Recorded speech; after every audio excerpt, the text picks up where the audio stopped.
You're listening to the See the Unseen podcast, where our number one focus is creating a little visibility for people who deserve a whole lot of spotlight. I'm your host, Melissa Georgioff, and I'm here to share some amazing stories that can transform and inspire lives. So get ready to take those blinders off and see the unseen.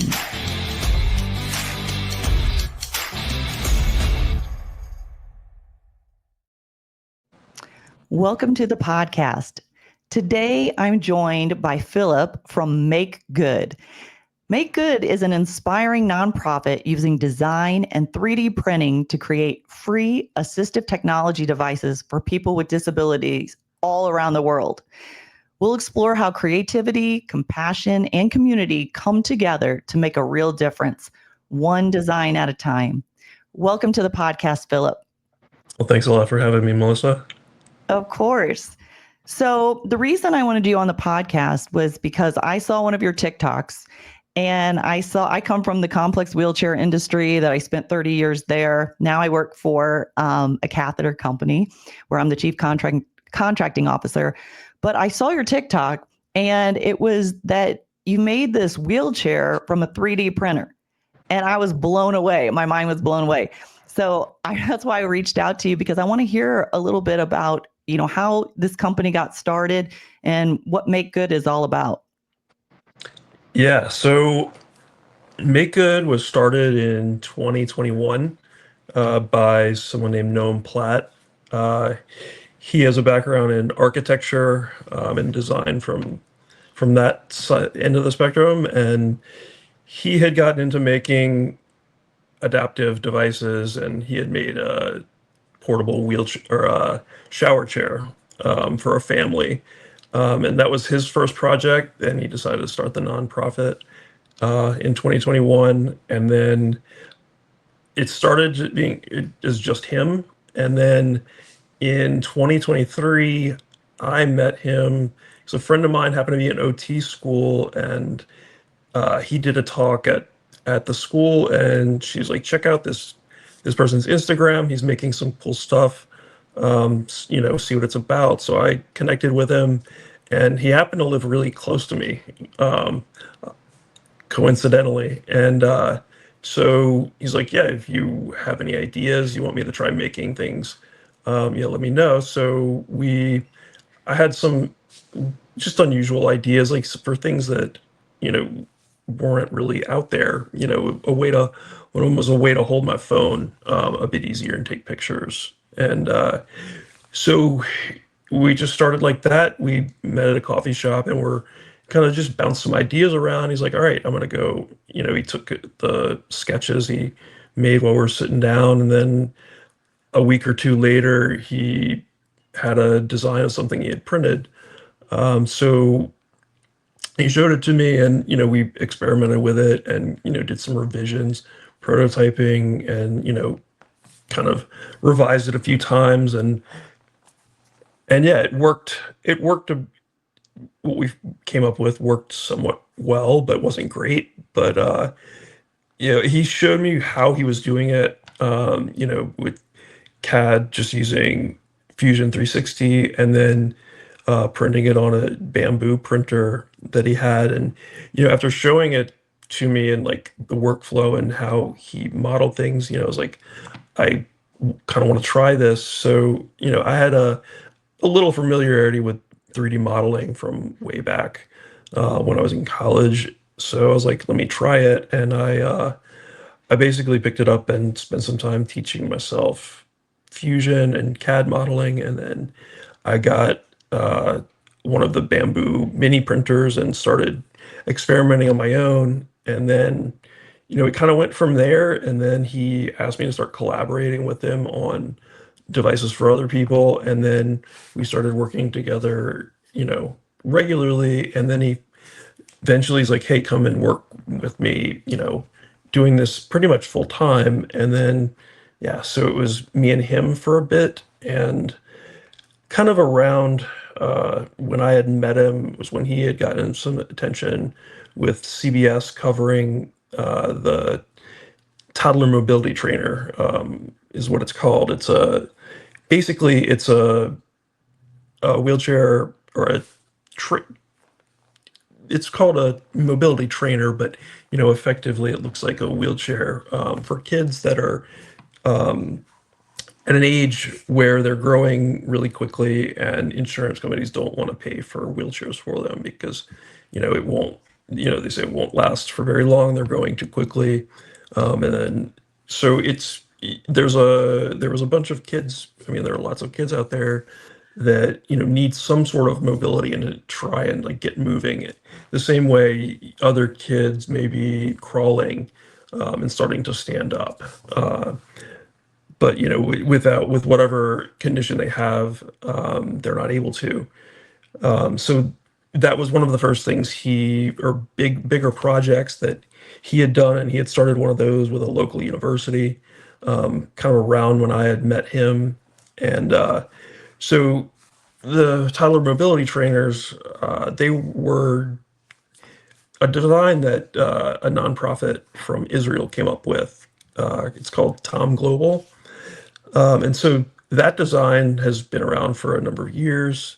It's been, used in various places in the world, and it was made or designed in a way that was, able to be made in places where, you're not going to have great manufacturing, but you may be able to cut wood and get some off-the-shelf parts.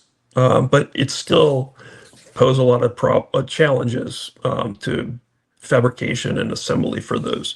Because even with like a well-equipped maker space, you still run into problems when this wood isn't cut perfectly. And there's all kinds of things that could go wrong in that process when you're using that many tools. A lot of different skills are required, different parts from, like wheels from one place, screws and casters from another.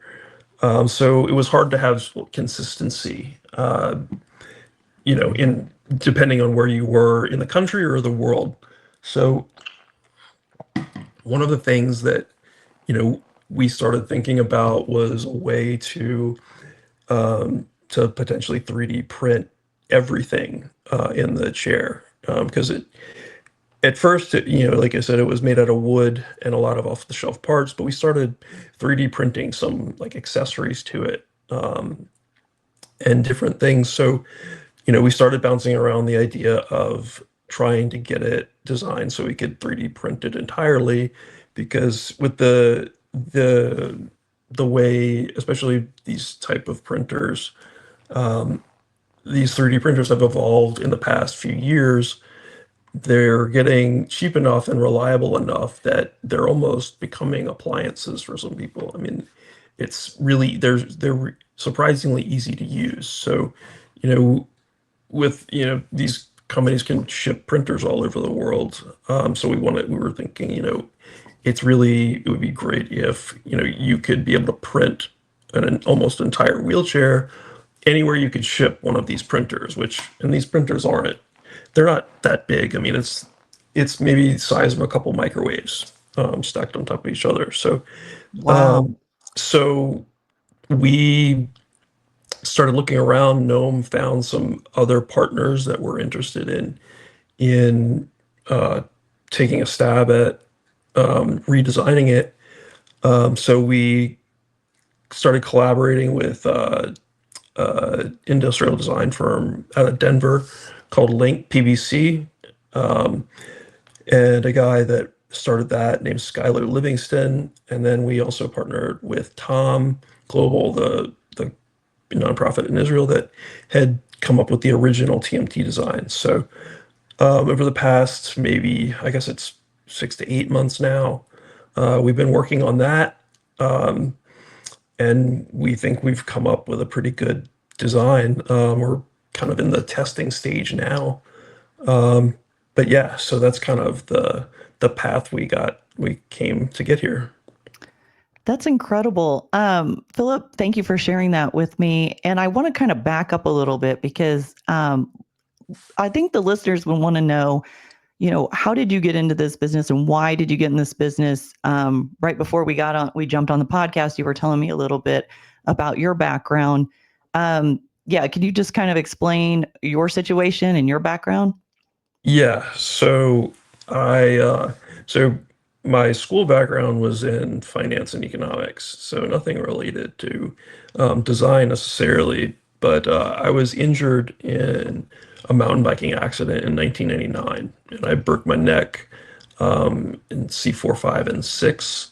Oh, So I've been quadriplegic since then. So I bring some of the 20 years of experience as a quadriplegic, and thinking about how things work, having issues with my own seating, having things not adjusted correctly, not I had been given a completely wrong cushion 15 years ago, when I was just taking some advice of the wheelchair vendors. So I that's where my most of my experience comes with it, and just trying to solve solutions that I come across every day. that's amazing. I'm so sorry to hear about the accident, but it sounds like that, you're doing great things for people. There's a lot of good that's come out of it. I certainly know there's a lot of challenges when you're in a chair, especially when you don't have the right cushion. That's Yeah. a real problem and can create pressure sores and some really costly issues. So, how lucky Make Good is to have you on their team. And are you an engineer? Um, are you also an engineer, or how did you? Uh, Yeah, go ahead. well, I'm not an engineer. Okay. I really just have been self-taught in what I'm doing, and I mean, I guess the what makes that possible now, I think, is because 3D printing has been become so easy to use, and you learn by doing and testing things. You if something works or something doesn't, I mean, it's right in front of you, and you can either figure out what's wrong, or you can you know abandon it. But if you keep trying things, and try to learn from everything you make, and design, and try to make it better. I think that's a great way to learn. Yeah.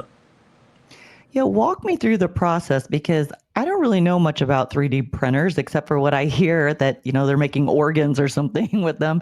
But can you walk us through the process of what that looks like and how it kind of happens? Yeah, so I guess we like to consider ourselves a design nonprofit. Um, we're spending the time to work with patients, and individuals that need the devices. We refer to them as need knowers. So we try to basically bring those people into the design process. So we're working directly with them. So an example of a project recently was we had someone contact us, and his son has a fixed chair, just that keeps him in one position while he's watching TV as CP. That he had an issue where his head wasn't quite supported right, and his head was kind of falling off of the headrest when he was just kind of hanging out watching TV. So his dad got in touch with us, and sent some photos and videos explaining the problem he had, and asked if we had any ideas. So he's actually not based near us. He's in Florida. We're in Louisiana. But we were able to, we basically said, send us some pictures. Then we got him to use a 3D scanning app, that is just free to download and use on an iPhone. And he sent us the 3D scan. We take that and put it into modeling software, and then I was able to make something that fit around the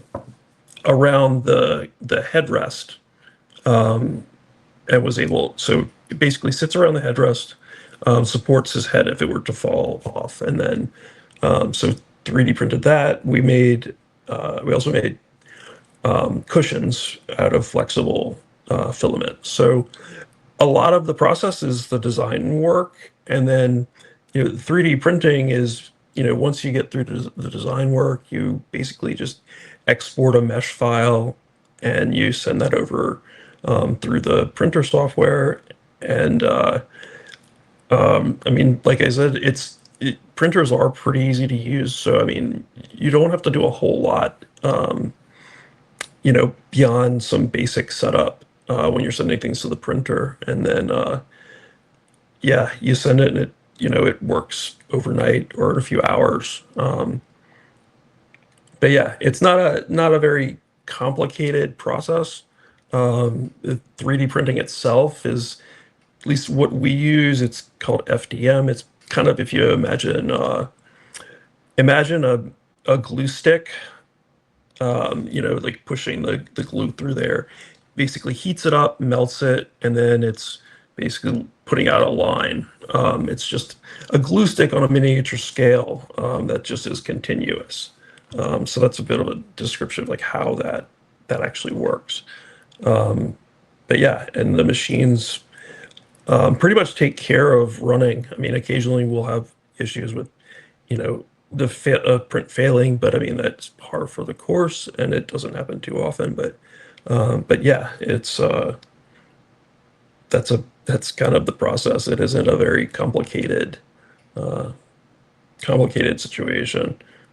So do people purchase these printers, or do you send them to them, and then how do they pay for this, and what's the cost of something like this? Well, the printers, we have a community printer program for some local clinicians and some patients that we've gotten printers for. But for the most part, we don't expect everyone to have a printer.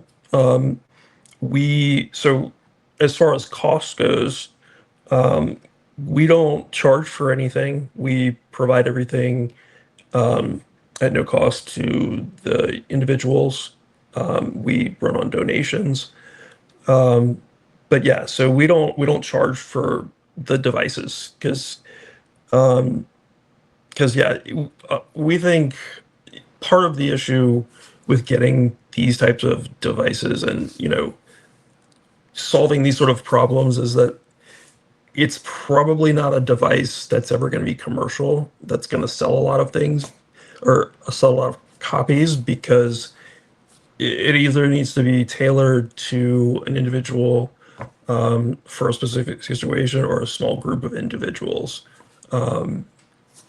So it's never going to make a whole lot of sense for a company to, spend the time in manufacturing to make an individual product. But the rapid prototyping potential that 3D printing has enabled allows us to be able to set up models parametrically so that, once we design something, it's not very hard to change, adjust sizing or, whatever we might need to do to change it a little for people. Or it's an idea we can build on in the future, so it's less we have to work on for something new that may come from it. It doesn't even necessarily have to be exactly the same. We could be using an example or a concept that we came up with one device and use it somewhere else.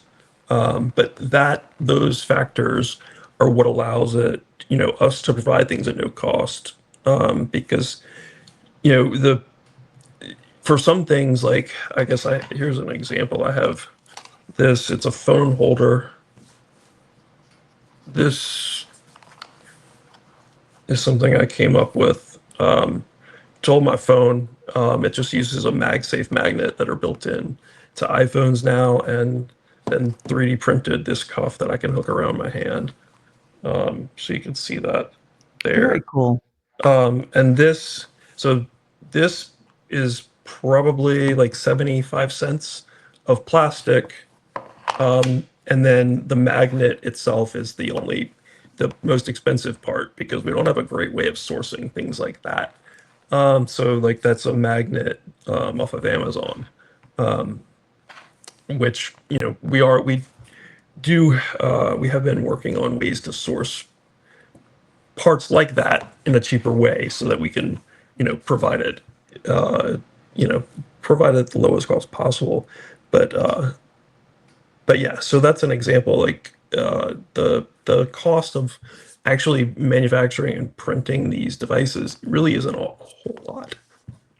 Okay, that's what I was going to ask you. So is that really the reason for 3D printing is so because it's so much cheaper than, mass producing or and I would imagine do they even have this kind of stuff, this kind of technology out there for people with disabilities?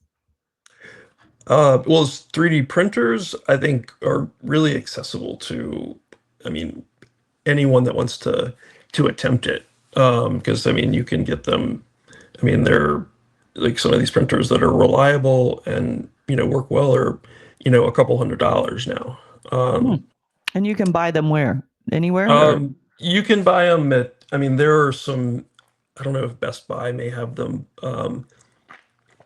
Places like Micro Center or some other stores that, depending on your area, may have them. But I think it's primarily, I mean, like if anything or everything these days, it's online, straight from the manufacturers. what I saw on your Um, website was kind of like, and I guess what you're talking about are these like CADs or like a download. And it kind of reminds me of like, I don't know if you know what a Cricut is, but it's kind of like, this machine that you kind of would download a file or format and then hit print. And it's, like the Cricut is cutting out, letters or whatever, or a decal or whatever. It reminds me of something similar to that. Is that Yeah, it's kind of just what like it is? that. Yeah, just like that. You're sending, I mean, essentially what the file is you're sending instructions to the machine for what you're telling it to do. But yeah, it is that gotten that simple that, if you, you don't need the CAD or modeling experience to actually print something. Like there was an example one of the kids that we had met because we do and I can tell you about a summer camp that we do. But we met a kid and we got him a printer and his mom was able to print out a cup holder that we sent to him, before he went to school one day, is an example. But like, once we create the files, then they can be sent to anyone that has the type of printer that the files are made for, and And like then they can just send it from their phone. gotcha. And you upload these all on your website, correct? Yeah, I mean, we have a handful of ways of distributing them. We don't have a very like a complete central website for them. We use like say the printer company. They have the infrastructure where they have a website that connects to the printers that allows you to download and use their app really easily. So we upload a lot to there. So that's Bamboo's Maker World. So anyone with those printers or access to that can download things. I mean, we give the files to whoever requests them. We have some up available on our website directly. We're in the process of kind of collecting all of our designs that are, you know, in use and ready to be printed and kind of centralizing them in sort of a shared like cloud drive that we can give more people access to. But we're happy to give any of the files to whoever gets in touch with us. But yeah, we're working on the actual distribution, having those available in the easiest way possible. That's really cool.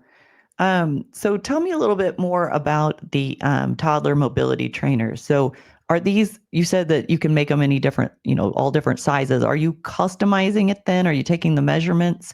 Are they scanning the patient? How's that work?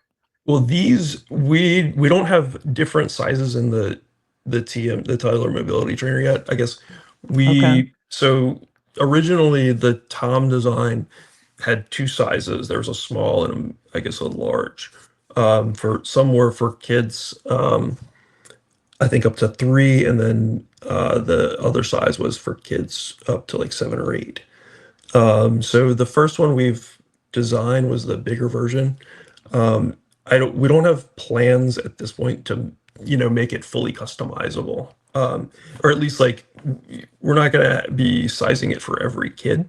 We want to be able to have, the one size that we've tested, and then I think eventually we'll kind of revise that to the other size. But at least in this case, we're not going to have like sizing for every patient, and that's partly because the kids are growing, so they need to be able to grow a little bit into things. And some of these they may not be using for more than a year.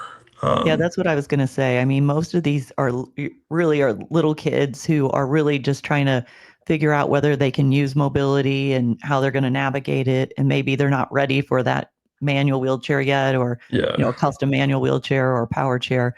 If I yeah, hear you, yeah. And right? these are intended to be sort of a bridge to that for kids. Yes. Really to get them from the stage where there weren't chairs available, to get them they're moving and then ready as they grow to transition to a more permanent wheelchair. Sure. Yeah, I remember a lot of health plans don't really want to pay for cup holders or things like that, which is, to me, I could say that anything is, they say it's not medically necessary, it's a convenience Mhm. item. That was always my pet peeve, but because I could say, well, if you need a drink of water and you can't get to it, and, we'd see a cup holder with it'd be in the back or something with this big, huge straw coming over into someone's mouth. Like, that's medically necessary if you can't get a drink of water. But I Yeah, think what you're exactly. doing is really cool is like people can print out these cup holders or, like you said, a grip for your cell phone. Even able-bodied, I probably could use that too. I want one of those for my cell phone. Really cool. What other accessories and components are you making? um so we've done a lot of attachments for power chairs. And yeah, I wish I had some pictures. We have most of the photos are on our Instagram. But we've done so like we go to a summer camp for kids with disabilities. We went for the first time the year before last, and then went back this time. So it's for kids, I think, like 7, 8 to like high school age. And basically, we just go to the camp and say, we tell the kids to come by the room that we set up in. We bring a bunch of printers, and basically, just the kids come in and or their counselors, and we'll ask them what they need if they want. I mean, it could be anything. They could want a toy, something fun, or it could be, something for their wheelchair that's broken, or something that would make something easier for them. I mean, we did like brake extenders with kids' initials on them, a writing tray for a kid that needed a place. He loved drawing, but there was nothing to keep a drawing pad in front of him. And yeah, we modeled up a drawing pad, and that he was able to put his sketchbook on, and he was drawing. Just basically that's all he wanted to do, because he could draw in front of himself, like on his lap. Another, let's see, we've actually, last year somebody had, or there was a kid without a seatbelt, because the insurance wouldn't pay for a replacement. So we actually printed a buckle that we were comfortable, that was pretty heavy duty. We were able to print like a snap buckle, and then make some we had some webbing, and we're able to make a new seatbelt.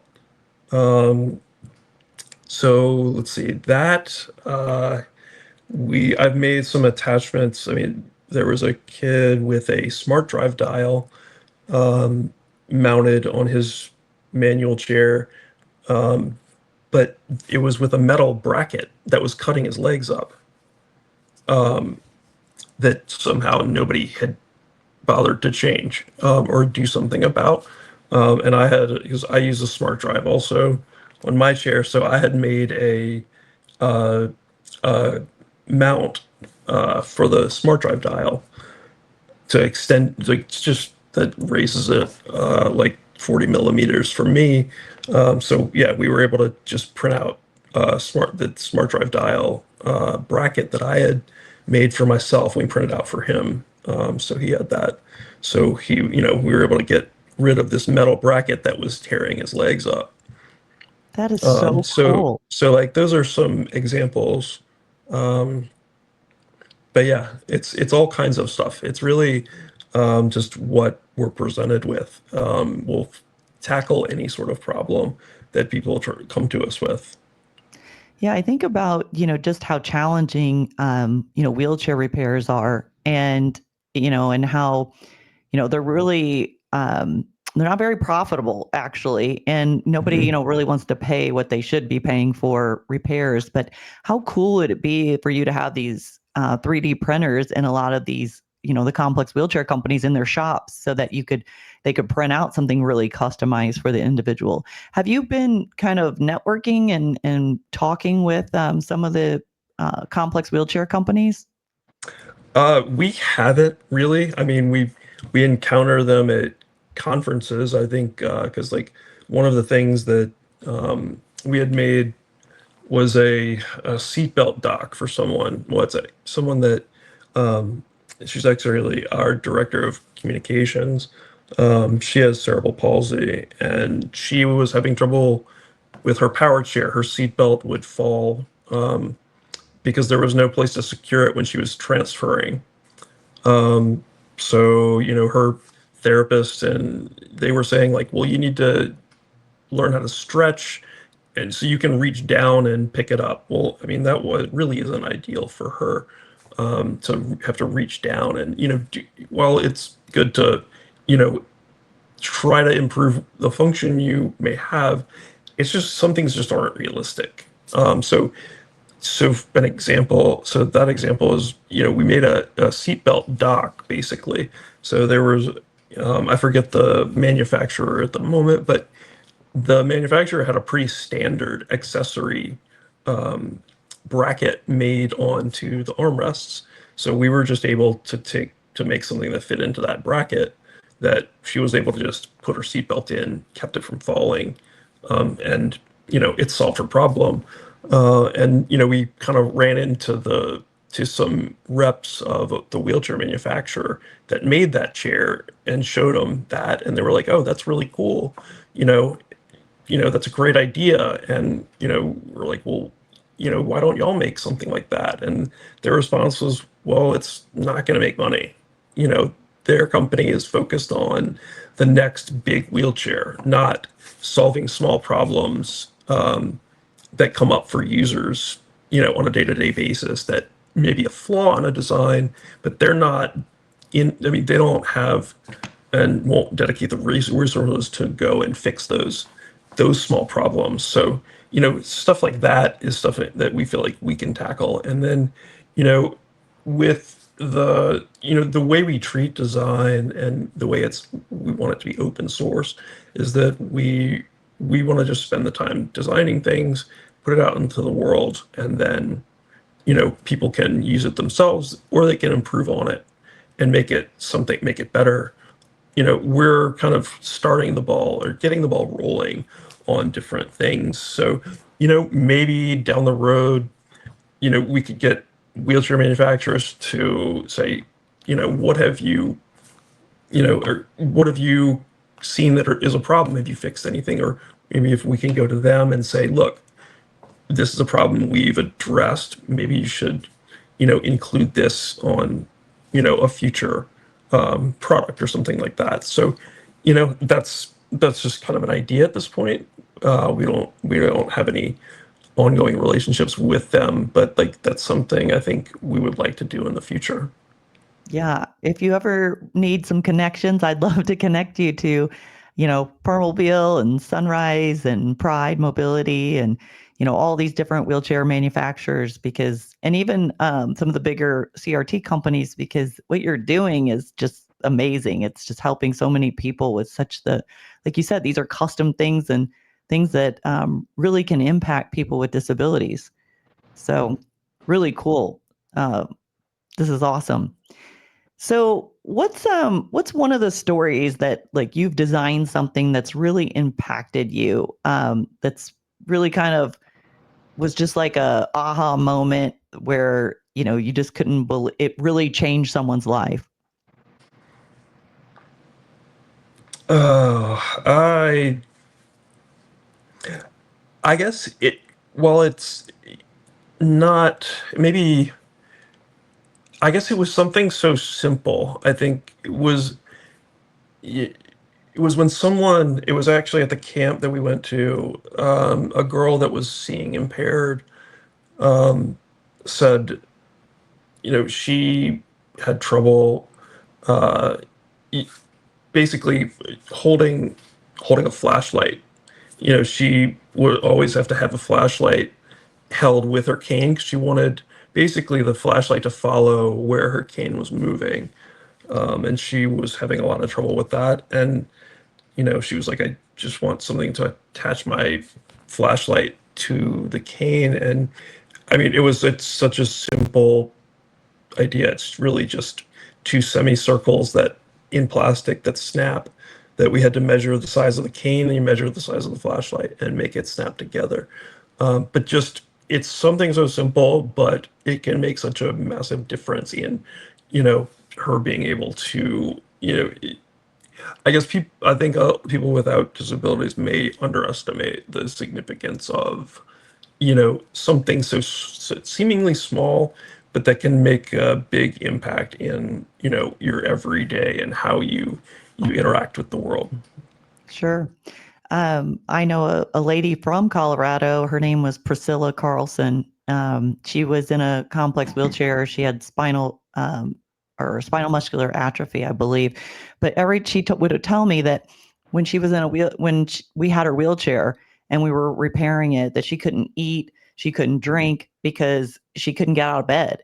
And it's Hmm. like the things that like we're able bodied, we don't think about that. It's like I had to really watch. I couldn't drink anything because I literally and she was married at the time.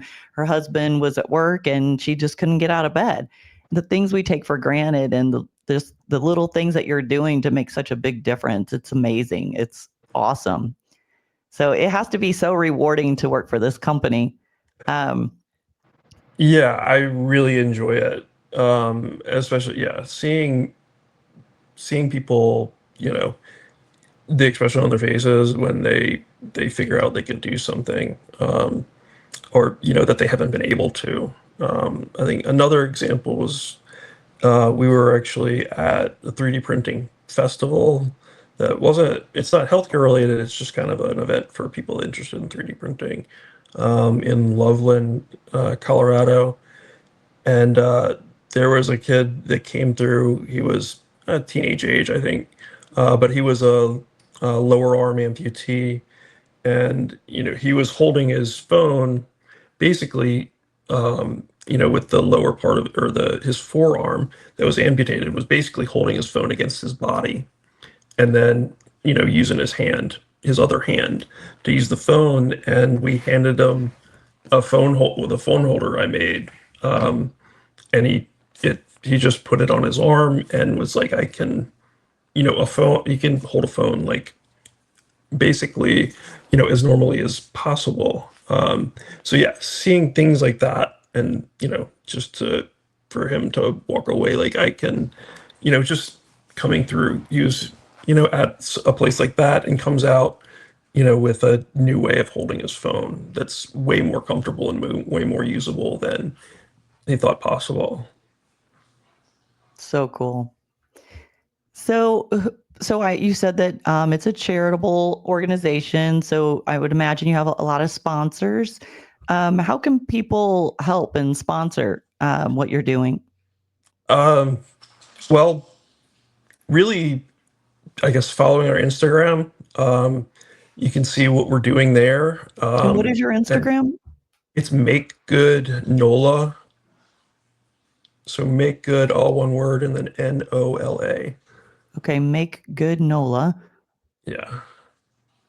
Okay, and And yeah. is that where you had it on TikTok too, wasn't it? TikTok, where you Yeah, I think Gnome, yeah, I don't have a TikTok where I kid on all the time, but yeah, we do have a TikTok.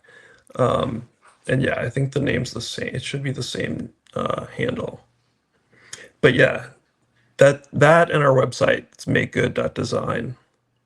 MakeGood.design. So if there are people out there that want to send you some money and support what you're doing for people with disabilities, they can go to your website at MakeGood.design. Yeah. Yeah, and then yeah, the in the next few months it should be really exciting. We'll be releasing the TMT kind of more in a more formal way with like a website and we're going to have instructions for, building it and then ways for people to get involved with that. And yeah, we have some great partners. We have some filament companies that are interested in sponsoring some of the filament to build these for families. So yeah, I guess, stay tuned. Keep an eye on our Instagram because in the next few months it'll be really exciting. Very cool. What is there anything else you'd like to share with the listeners before we wrap up? I think we covered everything. But yeah, I don't know if I have anything else. I think, yeah, we covered Okay. everything. Well, I loved having you on this podcast. And if you're listening and you want to help Make Good, you can go to their website, you can go to their Instagram or their TikTok, but they are doing some really cool things for people with disabilities. And I just love that. So, again, Philip, thank you for being on the podcast. And I wish you much luck in all the things that you're doing to make people with disabilities' lives much easier. Awesome. Thank you so much for having me. Thank you. If you enjoyed this episode of the See the Unseen podcast, please share it with someone else and pay it forward. I encourage you also to leave a comment below as I try and read all of them. So hit the subscribe button if you'd like to receive notifications of new upcoming episodes. And if no one's told you today, you are seen, you are heard, and you are loved. Thank you so much for allowing me to share my podcast with you, and I look forward to connecting with you on the next episode.